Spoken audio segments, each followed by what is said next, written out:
প্রথমে আমি বাণীটি পড়ছি, তারপর সেটাকে বিশ্লেষণ করছি।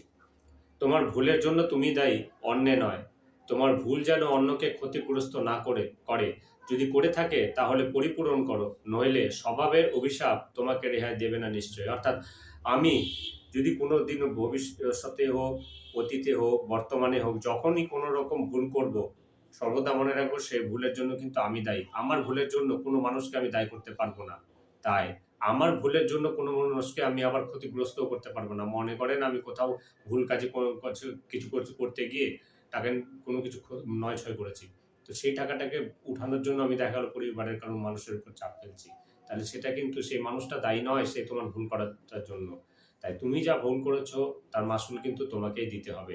তুমি এর জন্য কোনো অপর ব্যক্তিকে কোনোদিনও দোষারোপ করতে পারবে না। তাই ঠাকুর বলছেন, যখনই তুমি ভুল করবে সর্বদা স্বীকার করবে তার জন্য দায়ী তুমি, তার জন্য অন্য কোনো মানুষ নয়। তাহলে তুমি এগিয়ে যেতে পারবে, উন্নতি করবে। আর যদি তুমি দায়ী করতে যাও, তাকে ক্ষতিপূরণ দিতে হয়, তাহলে বুঝবে তোমার দুর্দশার জন্য তুমিই দায়ী। তাই জয়গুরু, ভালো থাকবেন, সুস্থ থাকবেন। ইষ্টপ্রাণ দাদা মায়েদের আমার আন্তরিক আনন্দিত জয়গুরু। আমি ঠাকুরের বাণী প্রথমে পড়ব এবং সেটিকে বিশ্লেষণ করব এবং 1 থেকে 1.5 মিনিটের মধ্যে। তাই আপনারা মনোযোগ সহকারে ঠাকুরের কথা আমার মাধ্যমে 1 মিনিট একটু ধৈর্য ধরে শুনবেন। ঠাকুরের বাণীটা প্রথমে পড়ছি, তারপর আলোচনা করছি।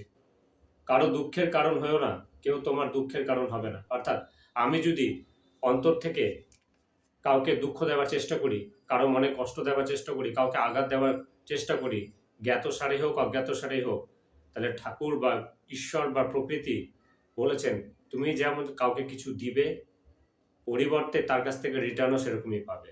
যদি তুমি কাপড়ের দোকানে জানো যে এই কাপড়টাতে একটা ডিফেক্ট আছে, তবু জেনে শুনে যদি তুমি ওরকম কোনোদিনও কাউকে করে থাকো, তাহলে ভবিষ্যতেও তোমার সাথেও কিন্তু একই ঘটনা ঘটতে বাধ্য। কারণ প্রকৃতি কাউকে এতটুকু এক অংশ মেপে ঝোপে কম দেয় না। তাই ঠাকুর বলছেন, যদি তুমি সংসারে কারো মনে ব্যথা দাও, কারো মনে কষ্ট দাও, তাহলে এটা জেনে রেখো প্রকৃতিও তোমাকে সেই ব্যথা, সেই দুঃখ সমান ভাগে ভাগ করে দেবে। তাই ঠাকুর বলছেন, কারো দুঃখের কারণ হয়েও না, কেউ তোমার দুঃখের কারণ হবে না। কাউকে তুমি কষ্ট দিও না, তুমি জ্ঞাতসারে হোক অজ্ঞাতসারে হোক, কখনো কাউকে কষ্ট দেওয়ার চেষ্টা করবে না।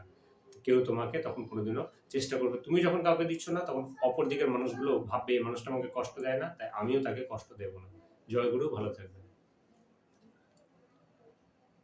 আপনাদের বেশি সময় নেব না, ঠাকুরের বাণী আলোচনা করবো। প্রথমে আগে বাণীটা পড়ছি, তারপর সেটাকে বিশ্লেষণ করে দেব। লাখ ধান্দায় মনটি ব্যস্ত, ইষ্ট ধান্দায় বইলি না, তবুও চাস বিধির দয়া, মতির ছন্ন বুঝলি না। লাখ ধান্দা, যেমন ইষ্টকে ব্যতি রেখে যেসব ধান্দা, যেমন বিষয় আশয়, সম্পদ, নারী, বাড়ি, গাড়ি ইত্যাদি, আমার মনে যখন সর্বদা এগুলো ধান্দায় ঘুরে বেড়ায়। আর ইষ্টের যে ধান্দা, ইষ্টের পথে চলা, ইষ্টকে নিয়ে চলা, ইষ্ট যা পছন্দ করে সেগুলোকে নিয়ে চলা, ইষ্ট যাতে খুশি হয় সেই ধান্দাগুলো যখন আমার মধ্যে মানে থাকে না, বাদ বাকি সব ধান্দায় থাকে, তখন কি হয় যে আমরা শুধু ইষ্টকে যখন বাদ দিয়ে অন্য ধান্দায় ব্যস্ত থাকি, তখন ইষ্টকে ছেড়ে চলি।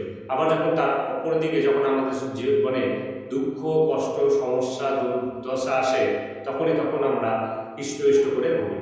তো ঠাকুর বলছে, যখন আমাকে ইষ্টের পথে চলতেই হবে, ইষ্টকে স্মরণ করতেই হবে, হরিনাম করতেই হবে, তো তখন আমি সেটা সবার আগে করবো।